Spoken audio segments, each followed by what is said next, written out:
Forum, hosted by VCOSS in collaboration with the Taxi Industry Inquiry.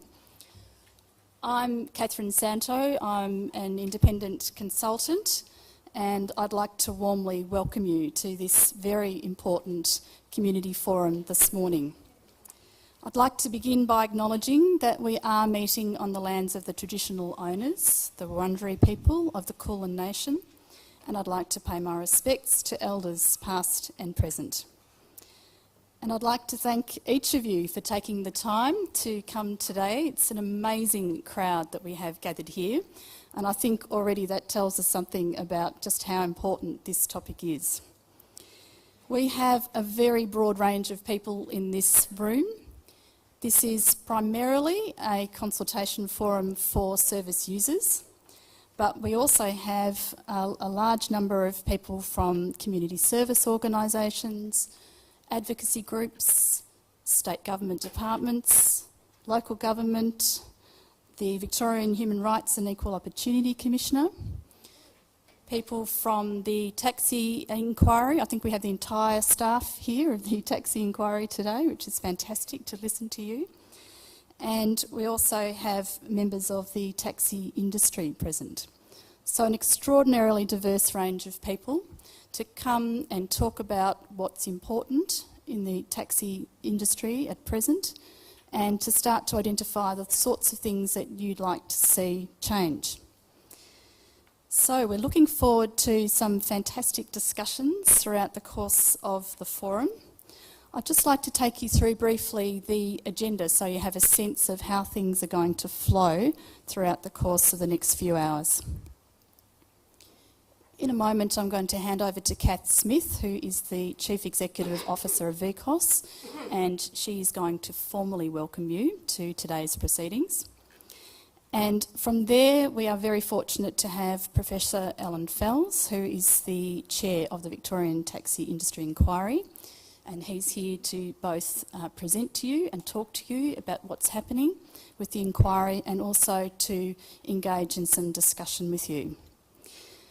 From there, we'd like to hand over to you, really, for the rest of the forum and to seek, firstly, your experiences in relation to using taxi services, and what from that is working well from your perspective, and what are the things that you'd like to be considered as issues that need to change. That will be followed by some lunch, which no doubt you'll be looking forward to at that stage. And from there we'd like to move into thinking, well, how do you improve the taxi services? Having heard those stories and those experiences, what are the things that are important to you? What are the most important things so we can have a sense of the priorities? And what are the sorts of things that might bring about the kind of changes that you might be seeking? So all of those discussions, you'll have a facilitator, so someone to volunteer to be a facilitator on your table. It's really important that we get to capture all of the views around the room here today. And at the end, Kath and Allan will summarise what's been heard and discussed and give you an idea of what the next steps will be from here. Having given us all that information, it's important to know what will happen with that information and what you can expect as the process unfolds. So that's our agenda for the next 3 hours together. Can I just indicate a little bit of housekeeping for you? We have attendant carers present. Can I ask those people to identify themselves? 1, 2, 3, down this end of the room. 4, 5, thank you very much. Okay, can everyone see at least one attendant carer? Good, okay, so please make yourselves known if you require any assistance. We have tea and coffee stations at both ends of the room, and lunch will be provided at both ends of the room.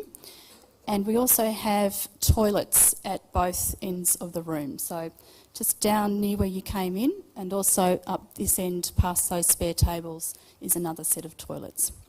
Please let me know as your facilitator if there's anything else that you need throughout the course of the session so that I can support your full contributions. So let's begin now, and I would like to welcome and introduce Kath Smith, the CEO of VCOSS, to formally welcome you to today's forum. Thank you very much.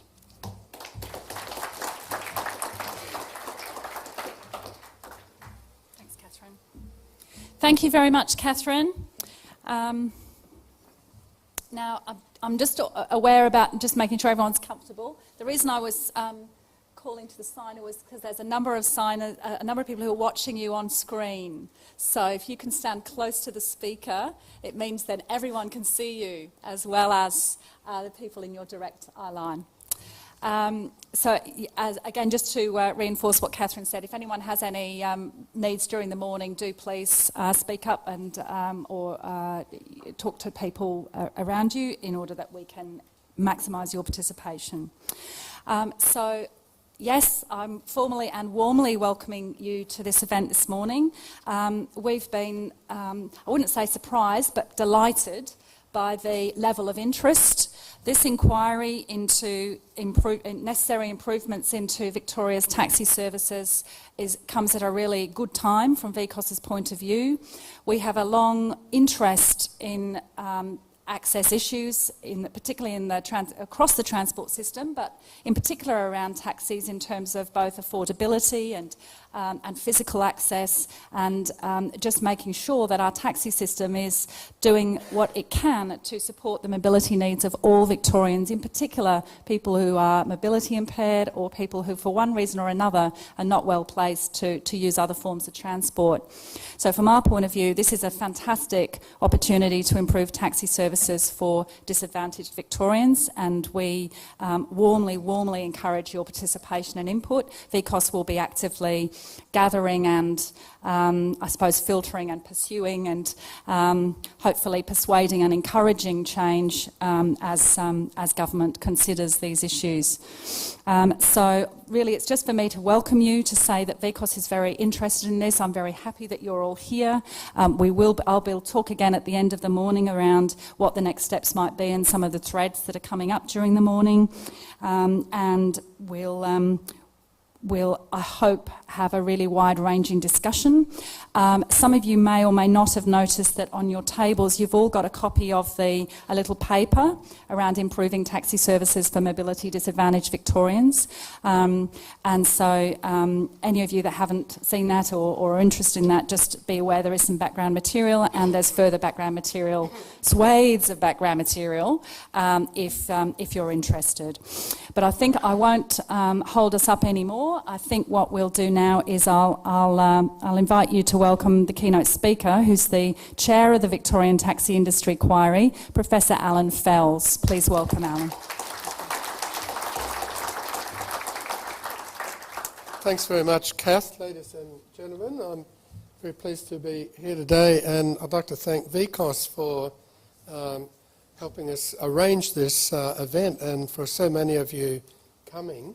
And in fact, that reflects what we've already picked up. We invited submissions, kind of formal submissions, and a very large fraction of the submissions we've received have come in on the subject of people with disabilities, the question of also wheelchair accessible taxis, which is part of that issue, and so on. So we do detect a real level of community interest and concern in this matter.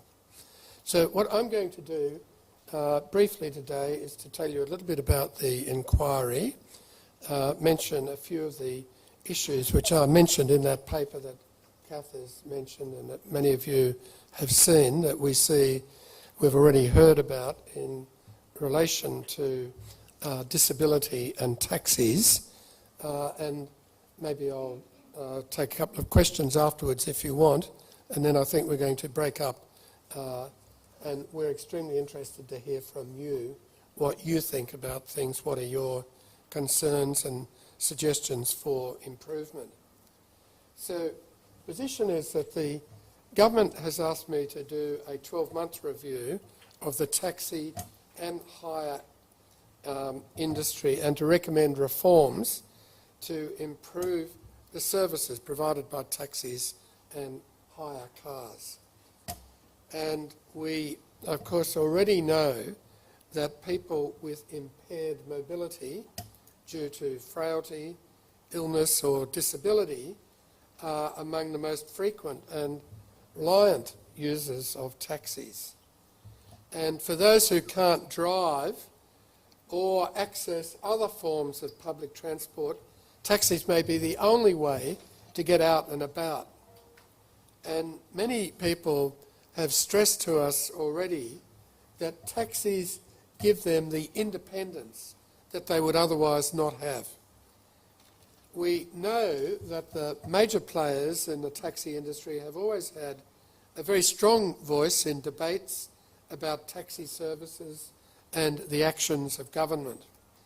I encourage you, as one of the biggest consumer groups, to put forward an equally strong voice and make sure that your concerns and ideas are heard today and throughout the inquiry. The performance of wheelchair accessible taxis, WATS, and the multi-purpose taxi program is a specific requirement that we consider in our terms of reference. Right.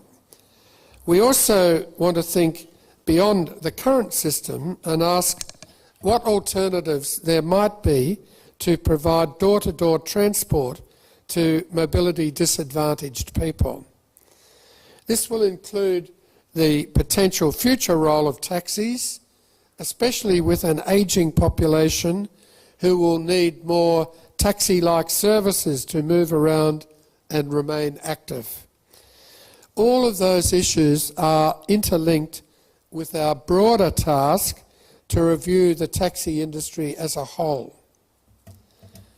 So some of the key problems that have been identified so far come from the fact that, as I said, more than 25% of the 140 submissions received come from advocacy groups or organisations concerned about taxi accessibility.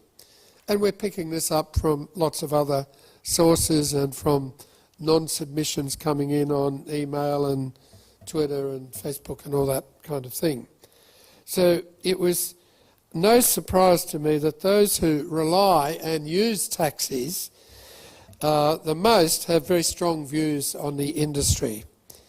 And many people shared their stories of poor and unreliable service, at least in a fair number of instances.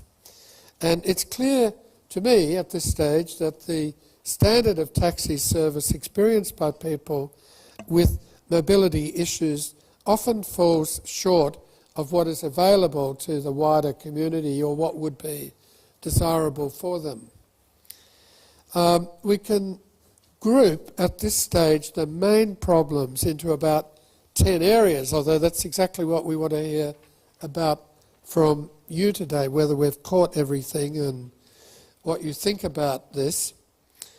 First, taxis are unreliable and people needing wheelchair accessible taxis are often waiting far too long for their booked taxi to arrive. Second, some drivers are unwilling or don't know how to assist or communicate with mobility disadvantaged people. Third, there are not enough taxi services in outer metropolitan Melbourne, rural and regional Victoria. Fourth, some feel unsafe and vulnerable during the journey, perhaps because their wheelchair is not properly secured in the taxi or they are worried about being overcharged. Fifth, some taxi drivers refuse to pick up people who they suspect will only require a short trip. Six, hailing taxis or selecting taxis from a rank is difficult for those requiring a wheelchair accessible taxi, and people with assistant animals are still being refused service.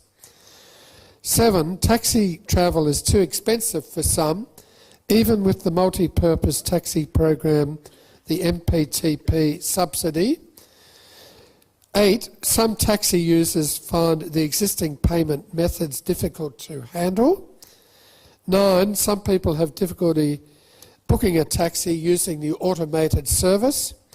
And 10, the complaints process is confusing and people report inadequate follow-up for people making complaints. Now, while some of these problems are specific to mobility disadvantaged users, most of them are also experienced to some degree by the wider community. The inquiry has learned that many people who use taxis on a regular basis manage to avoid these problems by booking their taxis privately with a known driver. Well, I guess we all know of that phenomenon. And while some people really value a positive and personal relationship with their driver, and that these arrangements generally work very well, they also have disadvantages. Relying on specific taxi drivers may limit the flexibility of the service for the customer, and it further reduces the supply of accessible service taxis for those who use the network. And I also question the system if people need to negotiate a personal transport service instead of being able to rely on an effective public taxi service. So, turning to challenges facing the industry, systemic issues relating to the underlying structure, the regulation, the economics of the taxi industry are the cause of many difficulties, both for users and for suppliers. These issues are a key focus of the inquiry, and I think that everyone here today has an interest in the wider system, just like everyone else. We know that a good deal of the payment, the revenue made from taxis, goes to seemingly invisible people who don't actually do the frontline delivery of service to customers. For example, people who invest in acquiring a licence and then immediately assign that licence to a taxi operator without ever seeing a car, then doing so for large sums of money. They get part of your fare, and they carry no significant responsibilities for what happens after that point of assignment. So we're asking the question, what value do these players provide in good quality service delivery? Now, turning to other jurisdictions, there are a range of accessible transport models in other countries. For example, shared ride taxi bus services for the elderly that have emerged under an open or less regulated market environment. In other places, governments have contracted out services in order to meet public transport objectives, and countries we've highlighted to you in that paper excuse me, include New Zealand, London, the Netherlands. And you have that worksheet that does briefly outline the systems of some other countries, and I think you'll probably be discussing them further in this forum. Just a few kind of thought starters. We could look at those models and ask if they might work well in Victoria, although we want to go back and look at what the problem is and think through all imaginable solutions. We can also ask specific questions such as, well, what would happen if we removed some regulation to allow a more open and competitive taxi market whilst maintaining a strong safety and quality control?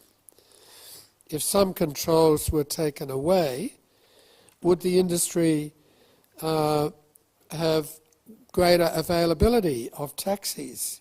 Would there be more taxis come on the road and be available? Would the industry become more competitive and thus provide better service and more innovative service to users?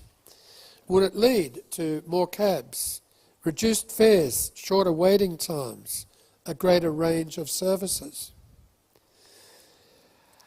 Also, a question to contemplate is how can the role of taxis be broadened and better adapted to the communities they service?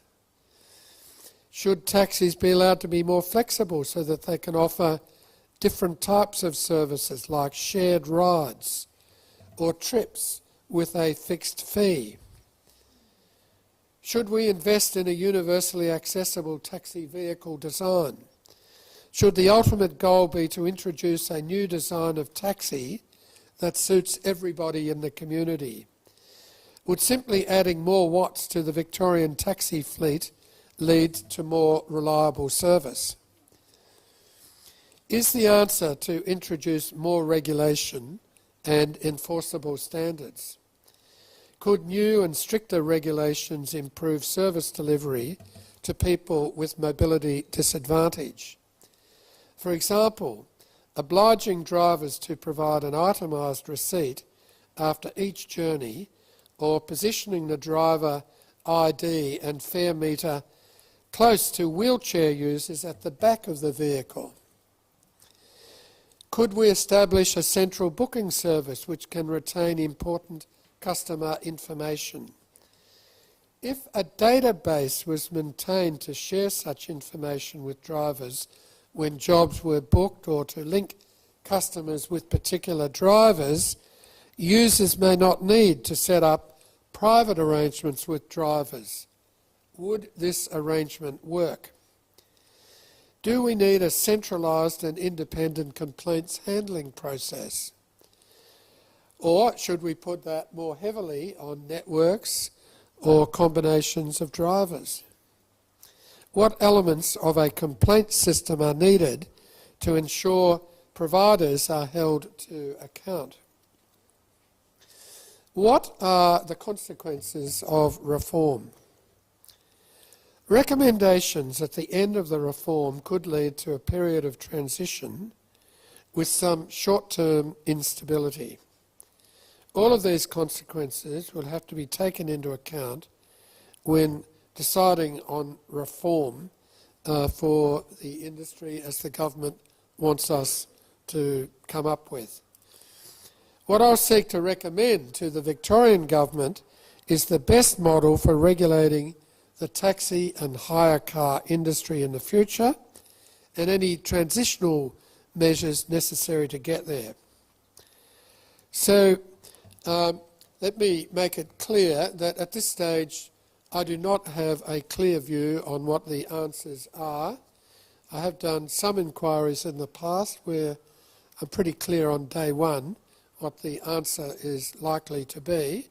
This one I do have an open mind on what needs to be done, and that makes me more interested in hearing more deeply from you what you see the challenges and problems as being, and any ideas you have on what would be useful steps to deal, particularly with the question of disability, wheelchair accessible taxis, multi-purpose taxi payment systems, and a range of other challenges that face people who have to rely on taxis for their transport. So thank you for coming. This is a great chance for us at the inquiry, not just me but our staff here, to hear from you, and for VCOSS for getting you all together, and for it also to be thinking about kind of assembling your views. I'm hoping that there will be a reporting process today, I know there will be, in which your views are captured and organised and put forward to us. So thank you again for coming. If anyone wanted to ask a question or two right now, I'd be happy to try and deal with them.